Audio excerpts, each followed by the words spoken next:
Evangelho de João, capítulo 15, versos 1 a 8 e também o verso 16. Eu sou a videira verdadeira, e meu pai é o agricultor.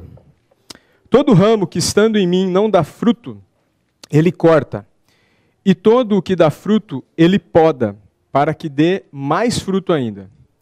Vocês já estão limpos pela palavra que lhes tenho falado. Permaneçam em mim, e eu permanecerei em vocês. Nenhum ramo pode dar fruto de si mesmo, se não permanecer na videira. Vocês também não podem dar fruto, se não permanecerem em mim. Eu sou a videira, vocês são os ramos. Se alguém permanecer em mim e eu nele, esse dará muito fruto. Pois sem mim vocês não podem fazer coisa alguma. Se alguém não permanecer em mim, será como o ramo, que é jogado fora e seca. Tais ramos são apanhados, lançados ao fogo e queimados. Se vocês permanecerem em mim e as minhas palavras permanecerem em vocês, pedirão o que quiserem e lhes será concedido. Meu Pai é glorificado pelo fato de vocês darem muito fruto, e assim serão meus discípulos. Verso 16. Vocês não me escolheram, mas eu os escolhi para irem e darem fruto, fruto que permaneça, a fim de que o Pai lhes conceda o que pedirem em meu nome. Crianças, como chama um pé de uva? Vocês sabem? Ah, ainda bem, que estava fácil, né? Depois dessa leitura, né? Falaram uveira? Eu ouvi mal, eu entendi videira. Videira, muito bem. Então, as crianças hoje vão fazer 3 desenhos. 2 desenhos são maiores e um desenho é menor. Então, esse primeiro desenho, você pode gastar todo o primeiro lado da folha de vocês. Está aí o desenho de uma videira, que é um pé de uva, não é uveira, né, é videira. Só gostaria que as crianças se atentassem um pouco ao desenho, de que a videira, ela não é uma árvore muito alta. E ela meio que cresce para os lados, como está nesse desenho que vocês estão vendo. Então preste atenção nisso, porque o outro desenho vai precisar que você desenhe bem parecido com isso para poder usar a ideia e o desenho, o segundo desenho. Ok? Esse texto é um texto que é difícil para muitas pessoas, pelo menos para mim foi complexo muitas vezes. E ele levanta muitas perguntas e observações, e nós vamos conseguir explorá-las todas aqui. Vou explicar para vocês o que significa ser a videira, vou falar do papel do agricultor, sobre ser cortado e a relação com a salvação, porque esse é um ponto onde se enrosca muito. Outra pergunta que surge desse texto, o que é estar limpo? Quem está limpo? O que significa permanecer e permanecer nas minhas palavras? E o que quer dizer essa promessa fortíssima que tem aqui, que está no verso 6, que diz assim, aliás, no verso 7, me desculpe. Pedirão o que quiserem e lhes será concedido. E ainda a outra pergunta também que é muito mal interpretada e discutida e mal entendida é, o que é fruto? E nós vamos deixar por último, apesar da palavra fruto aparecer inúmeras vezes no texto, nós vamos deixar por último porque isso facilitará a compreensão. Então fique mesmo com a sua ordem de culto em mãos para a gente ir acompanhando o texto. Então já no primeiro verso, Jesus se afirma como a videira verdadeira. Por que ele usa essa expressão? Israel é visto como videira muitas vezes. A Bíblia cita isso. Para vocês terem uma ideia, na época de Cristo, uma das moedas, né, que era usada para as negociações, ela tinha como símbolo uma videira representando Israel. Quando Jesus fala tudo isso que ele colocou aqui, nesse texto que nós estamos lendo nessa manhã, o Senhor Jesus, isso tudo foi feito na mesma noite onde ele lava os pés dos discípulos e onde ele faz a ceia, ele estabelece a Santa Ceia. E ele então diz que ele é a videira verdadeira. E quando ele faz isso, no momento da ceia, está ali o cordeiro, está ali o pão e está ali o fruto da videira, está ali o vinho. E Jesus vem e fala, eu sou a videira. E a aliança não é feita pelo fruto da videira, mas a aliança é feita pelo meu sangue. Então Jesus está enfatizando aqui, quando ele diz que ele é a videira verdadeira, ele está enfatizando o seu papel divino, o seu papel de redentor, o seu papel de resgatador, da aliança do sangue que ele iria fazer. Depois o Senhor Jesus vem e diz que o Pai é o agricultor. E aí, de novo, Jesus ele não fala assim, ó, o nosso Pai é o agricultor. Nesse momento, Jesus fala, o meu Pai é o agricultor. Porque, mais uma vez, Jesus está enfatizando a sua ação divina de ser videira e o papel divino do Pai de lidar com os ramos. E aí, na sequência, ele vai começar a explicar, então, já que ele é a videira e o Pai é o agricultor, ele vai nos posicionar, que está aqui no verso 2, ó. Todo ramo que estando em mim não dá fruto, ele corta. E todo o que dá fruto, ele poda. Na versão Almeida Revista Atualizada, vai estar escrito a palavra limpa. Tá? Mas realmente poda é uma ótima tradução. E por que o Pai faz isso? Porque ele poda. Ele poda para que dê mais fruto ainda. E aí o Senhor Jesus vem e diz, vocês já estão limpos pelas palavras que lhes tenho falado. Na verdade, nesse momento o Senhor Jesus está explicando qual que é essa dinâmica dessa relação de Deus com os homens. Toda a humanidade é comparada a ramo. Mas existe dois tipos de ramo. O ramo que dá fruto e o ramo que não dá fruto. E é o Pai quem corta o ramo que não dá fruto. E é o Pai quem poda o ramo que dá fruto. Então, o que significaria limpar?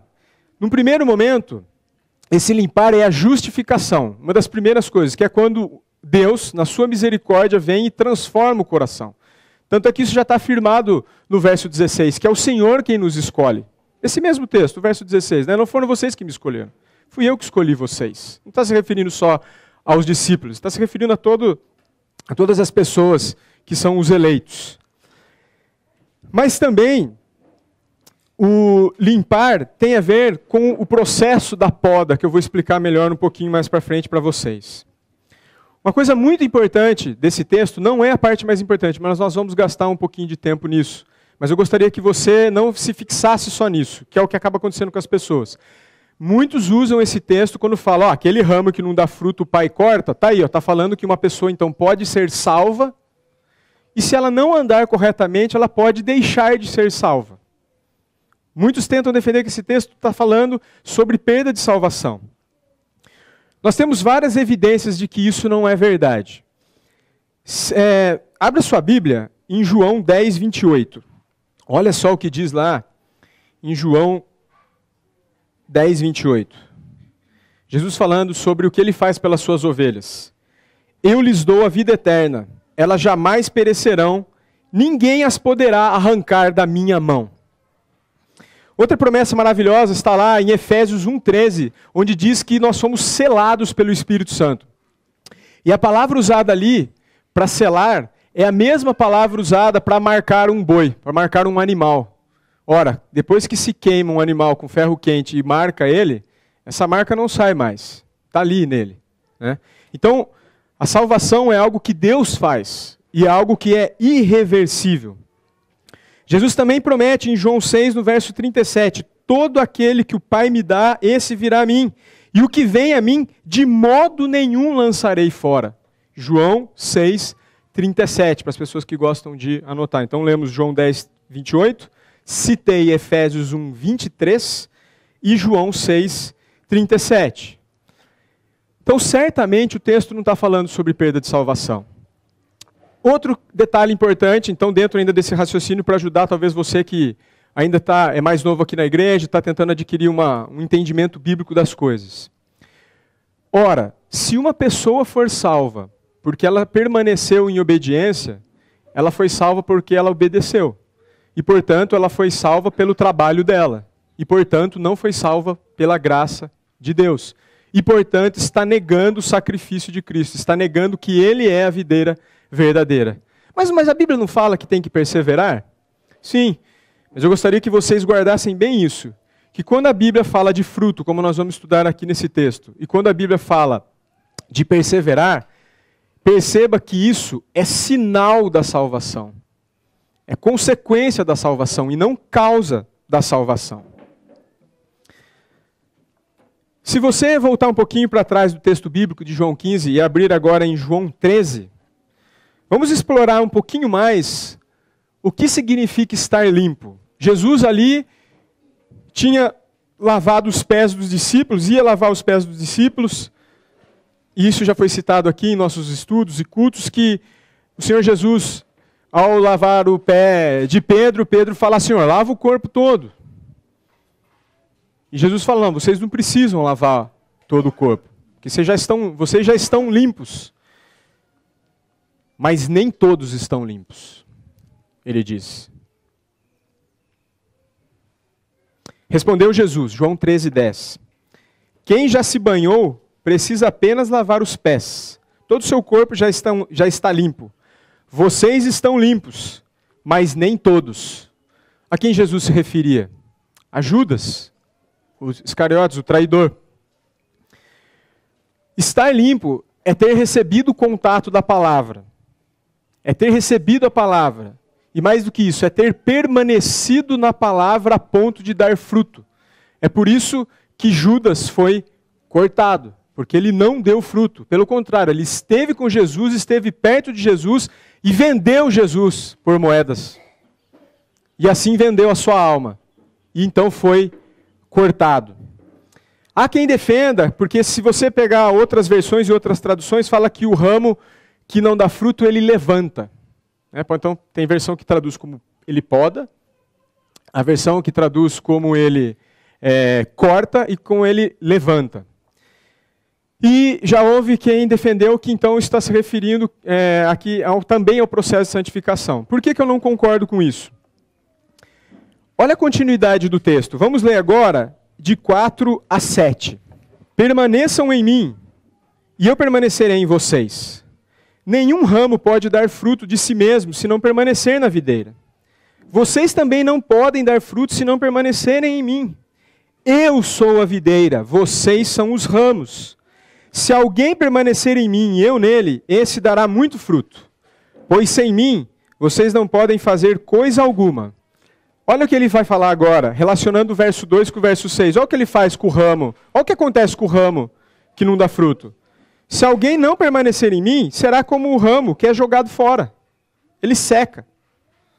Tais ramos são apanhados, lançados ao fogo e queimados. Por isso que eu entendo que realmente a tradução de que ele corta o ramo que não dá fruto, e não que ele levanta o ramo que não dá fruto. Por quê? Porque ele vai ser separado de Deus. E isso não é perda de salvação. E até o final do sermão vocês vão entender bem o que é essa separação que Deus quer fazer. Aproveito também para lembrar algo que eu deveria ter falado no início, é que essa mensagem minha eu estou baseando, além de ideias minhas, mas principalmente em sermões de John Piper, que você pode encontrar no site lá, desiringgod.com, e também do reverendo Hernandes Dias Lopes, que é muito fácil também o endereço eletrônico dele, que é www.hernandesdiaslopes.com.br. Tantos os dois, eles têm o costume de ter a divisão pela referência bíblica. Então você não precisa ficar procurando por tema se você quiser ler. Procure o texto bíblico que você vai achar versões sobre isso. No site do John Piper, só em inglês, pelo menos até onde eu tinha conseguido ver. Voltando então para o texto. O Senhor Jesus, o Senhor Deus, Pai, Ele trata com os ramos. Ou Ele corta o ramo, ou Ele poda o ramo. E agora eu gostaria que vocês se atentassem a isso. Essa imagem aí é a imagem de uma parreira, na época da primavera. Ela está começando a frutificar e no verão, normalmente, ela dá os seus frutos. Essas uvas estão prontas para serem cortadas. Mas agora, olha essa imagem aqui. Para que haja poda, tem que ser usado um alicate, tem que ser cortado o ramo. O ramo tem que ser cortado para ser retirado o fruto. E essa imagem, não sei se vocês estão conseguindo ver bem, mas parece um clima desértico. Parece que não sobrou nada. Não sei se as pessoas no fundo estão conseguindo ver. Está conseguindo ver aí? Uma foto um pouco mais de perto. Olha só, dá a impressão que isso daí está destruído. isso não está destruído. Isso é uma parreira depois da poda. Ela está feia, não está? Mas ela já deu muitos frutos. E o agricultor podou ela para que ela dê fruto de novo.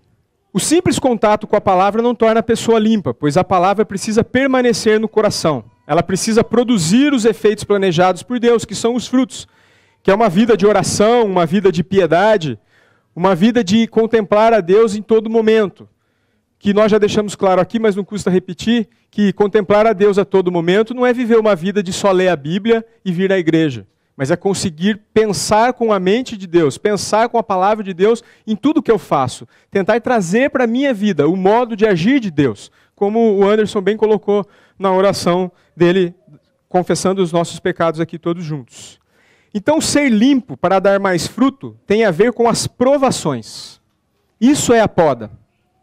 Tem a ver com a renovação da mente pela palavra e a mudança do coração mediante desafios e provações que o Senhor permite para o nosso crescimento e para a glória dele. Exemplos de poda: um câncer, uma falência da empresa, ser abandonado por um cônjuge, ser traído, ser enganado, outros tipos de doença que causem limitação, ser demitido, ter um filho muito agitado. Tudo isso pode ser uma poda, algo que Deus está permitindo e colocando na sua vida, para que você seja trabalhado. Eu não quero entrar aqui na discussão do mérito, e não devemos ficar fazendo isso. Ah, mas aquilo aconteceu com fulano por causa que ele faz tal coisa. Não haja assim, não faça assim, porque esse é um julgamento que só a própria pessoa que sofre deve fazer. Mas eu quero que você perceba que quando Deus vem te podar, quando Deus vem e traz a dificuldade na sua vida, a sensação que você tem é a mesma de que está essa planta e essa imagem aí. A sensação é de deserto, a sensação é de dificuldade, a sensação é de que está tudo fraco, está difícil.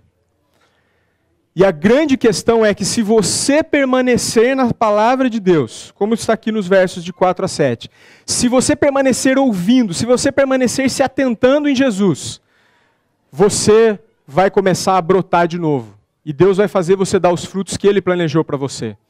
Porém, é impossível que você dê os frutos que Deus quer que você dê, se você não estiver na palavra.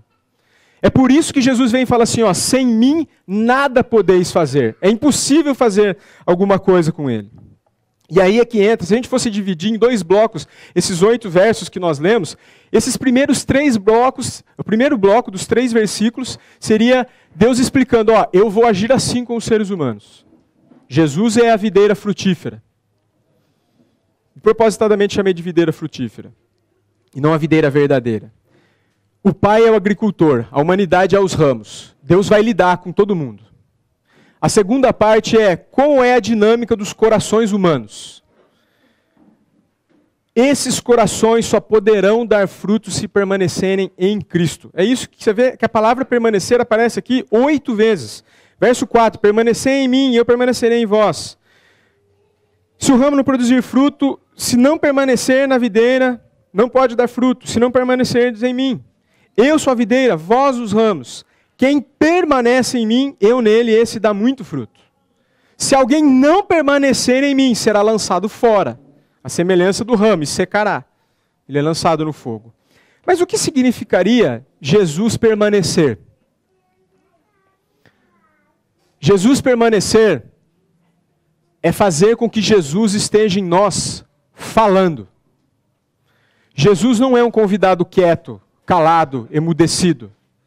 Em certo sentido eu posso dizer que Jesus é autoritário, mas num bom sentido da palavra. Porque ele tem essa autoridade. Jesus permanecer em mim, como está aqui no verso 4, ó, permanecer em mim e eu permanecerei em vós. Ou no verso 7, se permanecerdes em mim e as minhas palavras permanecerem em vós. Se vocês permanecerem em mim, as minhas palavras permanecerem em vocês, pedirão o que quiserem e lhes será concedidos. Vamos ver a primeira parte. Se as minhas palavras permanecerem em vós.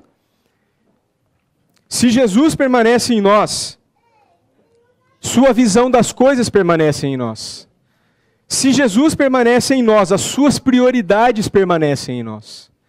Se Jesus permanece em mim, os seus mandamentos permanecem em mim. Se Jesus permanece em mim, as suas promessas permanecem em mim. Ou seja, para realmente você dizer que Jesus permanece em você, a palavra dele tem que estar permanecendo em você, ela tem que estar vivendo em você, ela tem que habitar ricamente em você. Não há outro caminho. João 5,38, Jesus diz assim, olha as consequências de quando a palavra está em nós. João 5,38, também não tendes a sua palavra permanente em vós, porque não credes naquele a quem ele enviou. Jesus alega que sabe qual era o motivo porque os fariseus não reconheciam que Jesus era o enviado de Deus? Porque a palavra de Deus não estava neles. A palavra de Deus tem o poder de fazer com que você reconheça o poder de Jesus. Que você reconheça quão especial é Jesus. Só a palavra de Deus tem esse poder. João 8,37, de novo Jesus discutindo com os fariseus. 8,37 diz assim, bem sei que vocês são descendência de Abraão, mas vocês procuram me matar, porque a minha palavra não está em vós. Quando a palavra de Deus não está em mim e em você, nós produzimos as piores coisas. Só que tem um pequeno detalhe, que é importantíssimo, e na verdade não é pequeno. Os fariseus eram pessoas extremamente religiosas. Então é possível ser muito religioso e não ter a palavra no seu coração. Porque não se está buscando submeter, porque Jesus está permanecendo lá, mudo. Então na verdade não está permanecendo. Eu estou na igreja, mas eu não quero que Jesus fale. A palavra de Jesus tem efeitos fortes. Veja, o verso 7 diz, se vocês permanecerem em mim e as minhas palavras permanecerem em vocês. A palavra de Jesus ela é poderosa, porque ela é a própria palavra de Deus. Porque Jesus é o enviado de Deus. As palavras de Jesus dão vida. João 6,63, Jesus diz assim, eu vos tenho dado a minha palavra e as minhas palavras são espírito e vida. Depois, no verso 68, quando Jesus, depois de ter multiplicado os pães e ter falado que ele era o pão vivo que desceu do céu, faz um discurso duro, e as pessoas começam a se retirar, e Jesus pergunta aos discípulos, e vocês? Vocês querem se retirar também? E iluminado pelo Espírito de Deus, Pedro fala assim, Senhor, para quem iremos? Tu tens as palavras de vida eterna. Um outro efeito da palavra de Jesus é que as palavras de Jesus nos fazem vencer o maligno. 1 João 5,19. Não vou abrir para a gente ganhar tempo.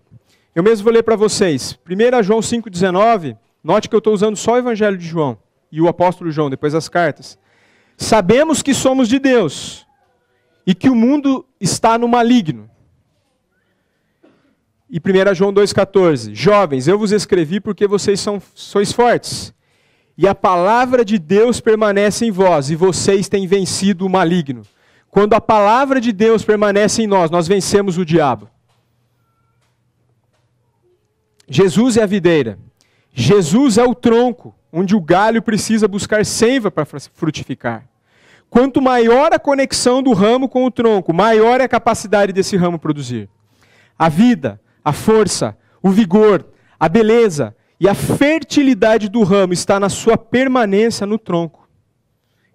Em nós mesmos não temos vida, e nem força, e nem poder espiritual. Tudo o que somos, sentimos e fazemos vem de Cristo. Ele é a fonte. Jesus disse, sem mim nada podeis fazer. É a versão que está mais na mente das pessoas, mas a nossa aqui na NVI, ele diz, pois sem mim vocês não podem fazer coisa alguma. Verso 5, do capítulo 15. O propósito de Deus não é que você faça mais por Ele. Não, não. O propósito de Deus é que você esteja mais com Ele. Como já foi ilustrado na passagem bíblica de Marta e Maria, muito bem colocado aí pelo Daniel. O propósito de Deus é que nós estejamos com Ele o tempo todo. Não numa prática religiosa, mas numa vida que vê o mundo com os olhos de Deus. Talvez você que não está tão familiarizado com a questão do Evangelho fale, puxa, mas Jesus é muito egocêntrico. Por que tem que ser tudo através dele? Por que ele põe tudo nele? Ele não está sendo egoísta e até contraditório? Não. Por que não? Porque nós temos que lembrar isso, que nós estamos num mundo que foi corrompido pelo pecado. Já falamos isso, mas eu insisto em ensinar esse princípio. O pecado não é só uma atitude, uma transgressão, mas é uma condição que nós estamos. Nós fomos desfigurados da forma devida.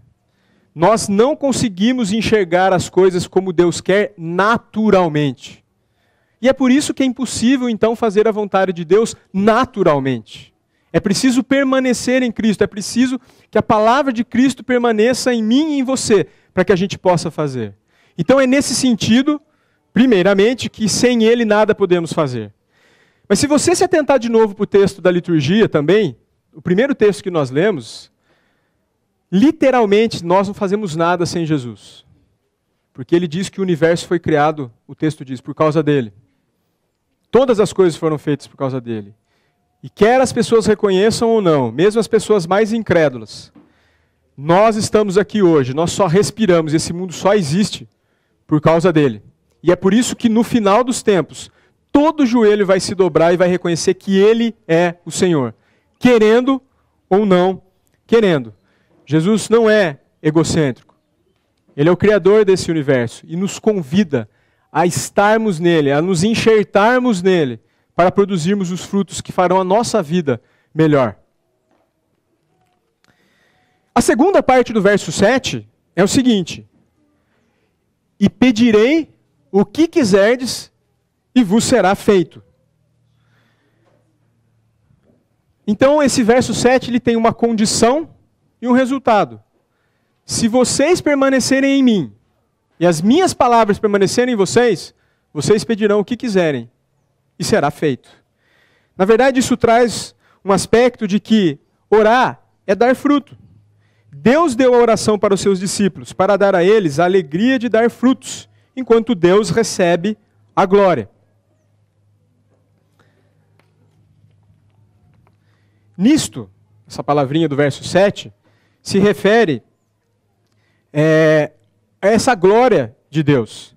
Ele recebe a glória como aquele que é rico e bom, enquanto nos responde às orações.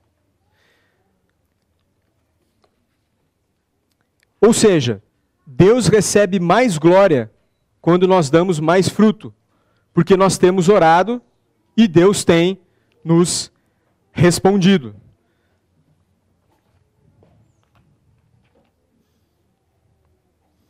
Na sua versão não vai estar a palavra nisto, tá? Porque isso está na versão revista e atualizada, mas é a palavra que liga o verso 7 no verso 8. Ó. Se vocês permanecerem em mim, as minhas palavras permanecerem em vocês, pedirão o que quiserem e lhes será concedido. Nisto é glorificado o meu Pai. Então está se referindo ao verso anterior. Que vocês deem muito fruto. Oração é para dar fruto. Mas a verdadeira oração nos faz não pedir pelos nossos desejos naturais. Não é nem pelas vaidades, é pelos desejos naturais, desejos que seriam legítimos. Pedir pelo pão de cada dia, pedir por proteção. Mas a oração de quem permanece põe essas necessidades em segundo plano. É fácil de ilustrar. Nosso Pai Nosso. Pai nosso que estás no céu, santificado seja o teu nome. Venha o teu reino. Depois ele pede o pão de cada dia. A oração de quem permanece na palavra é a oração de quem está primeiro pensando no reino, de quem primeiro está pensando em Deus, em fazer a vontade de Deus. A palavra de Deus permanece tanto nele, que ele se preocupa primeiro com as coisas de Deus, e depois com o seu próprio sustento. Devemos orar conforme a palavra.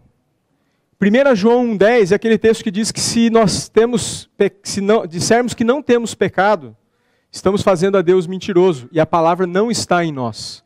Então, quando oramos a palavra, nós primeiramente nos reconhecemos como pecadores. João 17,8, Jesus diz assim: porque eu lhes tenho transmitido as palavras que me deste, e eles a receberam, e conheceram que saí de ti. Quando eu tenho uma vida de oração na palavra, eu reconheço que Jesus é o enviado de Deus. Já lemos João 2,14, quando eu tenho uma vida de oração, nós vencemos o maligno. Quando nós temos uma vida de oração na palavra, a prova disso é que nós guardamos a palavra. João 14,24. Quem não me ama, não guarda as minhas palavras. Quando a palavra permanece em nós, ela definirá para nós um caminho de amor. e a nossa oração dará fruto. João 8,47, Jesus diz assim: quem é de Deus ouve a palavra de Deus. Viu como vai ficando mais fácil entender o que é fruto? Quem é de Deus ouve a palavra de Deus. Quem é de Deus acata a palavra de Deus. Então o que a palavra de Deus nos dá se ela permanece em nós? Se Jesus está em nós falando mesmo. Ele nos dá uma visão humilde de nós mesmos e uma visão exaltada de Jesus. Ele nos dá vitória sobre o maligno, mas nos ensina um caminho de amor, porque eu aprendo a amar o meu próximo. Quando a palavra permanece em nós, ela nos dá certeza da salvação e da eleição, porque quem é de Deus ouve as palavras de Deus. A palavra de Deus nos dá o poder da santificação. Crianças, desenho então. Outro. Eu queria que vocês tentassem desenhar agora essa videira que foi colhida os frutos, a videira que foi podada. Esse seria o segundo desenho. E o terceiro desenho que eu gostaria que vocês fizessem, eu gostaria que vocês fizessem um forno ou uma fogueira e galhos sendo jogados ali. Porque o galho, o ramo que não deu fruto, ele é cortado. Ele não é podado, ele é cortado. E ele é lançado fora. Aqui eu deixei a ilustração. Né? O que está circulado é onde foi a poda. Se o ramo não desse fruto, ele seria cortado ali onde está essa seta. É cortado em outro lugar. Ou, se cortasse embaixo, cortaria a árvore toda. Né? Mas não é o caso. É cortar um ramo porque ele não dá fruto. Ele não vai mais dar, porque aquele ramo vai sumir, ele vai deixar de existir. Ele não vai mais ser um ramo da videira. O que é fruto, então? Para a gente começar a encerrar essa mensagem. Fruto é o resultado que brota na vida do ramo que foi limpo pela palavra. Porque a palavra de Jesus tem o poder de produzir tudo isso que eu falei agora para você. Isso tem tal impacto que muda os desejos do coração. Muda o que você pede para Deus e como você pede para Deus. E muda como você fica enquanto espera a resposta de Deus. Fruto é vida de piedade. É ter na sua vida a imagem de Jesus. É quando acontece uma coisa ruim, eu fico triste. Mas eu aceito. Porque eu tenho a plena convicção de que Deus está cuidando daquilo. Ou mais, acontece uma coisa ruim, eu faço uma reflexão. Será que eu pequei nisso? Tem algo que eu preciso me arrepender? Tem algo que eu preciso me confessar? Tem algo que eu preciso pedir ajuda a alguém? Fruto é isso. É reagir à voz de Jesus que falou dentro de você. Isso é impossível se não for meditando nas Escrituras. Se não for orando as Escrituras. Fruto, portanto, é a manifestação do coração. É o resultado na vida daquilo que é o seu tesouro, daquilo que é mais importante para você. Por causa do nosso estado pecaminoso, não podemos dar frutos puros por nós mesmos. Só poderemos dar os frutos que Deus quer se permanecermos na videira e as suas palavras permanecerem em nós. Hendrickson, que é um comentarista, vai definir fruto assim: esses frutos são os bons motivos, desejos, atitudes e disposições, palavras e obras. Tudo que nós fazemos. Tudo isso tendo origem na fé, em harmonia com a lei de Deus e para a glória de Deus. E aqui eu quero também dar uma refinadinha no conceito. Você pode fazer coisas religiosas sem ser para a glória de Deus. Você pode ser assíduo na igreja para a sua própria tranquilidade, para aliviar a sua consciência. Você pode trabalhar na igreja para tentar juntar um tesourinho no céu. Você pode fazer caridade porque acha que é isso que vai te redimir. Nada disso é fruto. Então o fruto ele não é só externo. Porque Deus está olhando a verdadeira frutificação. É o Pai que é o agricultor. Isso tem uma parte difícil, mas também tem uma contraparte muito boa. Se você viver uma vida que frutifica, nem todo mundo vai reconhecer. E pior que isso, algumas pessoas vão te perseguir por causa disso. Você vai arrumar problemas por causa disso. Mas você vai ter o consolo de que Deus está vendo os seus frutos e de que Deus está vendo a sua vida. A prova de que as pessoas não veem, que o fruto não vai tornar você uma pessoa radiante, que todos vão achar que você é um cara super legal. Vocês lembram como que foi combinado para prender Jesus? Judas falou: aquele quem eu beijar, é esse que vocês devem prender. O próprio Jesus, que era a videira, que dava frutos em todo o tempo, quando olhado de perto, quando olhado, né, sem uma amizade, era um homem comum. Era um homem que o texto chega a dizer que não havia beleza e nem formosura nele lá em Isaías. Existe esse aspecto, sim, do fruto, que nós precisamos considerar. Portanto, só dá fruto quem permanece na videira, porque Jesus é a videira verdadeira. É difícil, mas nós devemos desejar ser limpos por Jesus. Não corra da poda, não tenha medo da poda. Enxergue a poda quando Jesus vier trazer a poda na sua vida. Ele está chamando você para dar mais fruto. Encha-se da palavra e de uma vida de oração. É o único jeito de dar fruto. Não brinque com Deus, pois Ele corta quem se aproxima e não dá fruto. Isso é o sentido, para mim, esse é o sentido que eu entendo desse texto, desse aspecto específico de que Ele corta. Judas estava com Deus, Judas estava com Cristo, ele ouviu a palavra de Cristo, mas ele não permaneceu em Cristo, ele foi cortado. E Deus continua fazendo isso, com pessoas que querem estar perto de Jesus, namoram Jesus, poxa, Jesus é legal, eu quero, não, mas agora eu não quero mais, isso aí também não vou abrir mão por causa de Jesus. Ele não trata assim com as coisas. Ele tem que ter prioridade, ele entra em nós falando o tempo todo. Falando para produzir frutos e trazer poda, mas para trazer mais frutos ainda. Então depois da poda, começa a florescer de novo, quando permanece na palavra e em oração. Os pequeninos frutos que estão aí na primavera, para depois se desenvolver e ficar um lindo campo e dar os devidos frutos. Eu queria que você enxergasse nessa manhã que Jesus é a videira frutífera. Esse é o tema da mensagem. Jesus, a videira frutífera. Mas sabe qual que é a beleza disso? É que eu e você podemos ser a parte que dá fruto. Deus te chama e me chama para ser ramo nele e produzir lindas coisas para nossa alegria e para a glória dele. Deus me chama e te chama a ser ramo que dá fruto. E por isso eu quero terminar lendo novamente os versos 8 e 16. Meu Pai é glorificado pelo fato de vocês darem muito fruto. E assim serão os meus discípulos. De novo aquele conceito. Você vai provar que você é discípulo, porque você dá fruto. Vocês não me escolheram, mas eu escolhi vocês para irem e darem fruto. Fruto que permaneça, a fim de que o Pai lhes conceda o que pedirem em meu nome. Se você tiver muito em Jesus, você vai pedir o que o Pai quer que você peça. Deus sempre vai te dizer sim. Nessa manhã o Senhor te convida a não brincar com Ele, a ser ramo que dá fruto, para Ele não te cortar, se você tem só estado e não se decide por Cristo. E você que está, se você está sofrendo, não desanime, persevere, você está sob a poda de Deus, mas Deus chama todos nós aqui a dar fruto. Como o Senhor Jesus disse, eu vos escolhi para irem e darem fruto. Portanto, meus irmãos, vão e deem fruto. Amém. Vamos orar?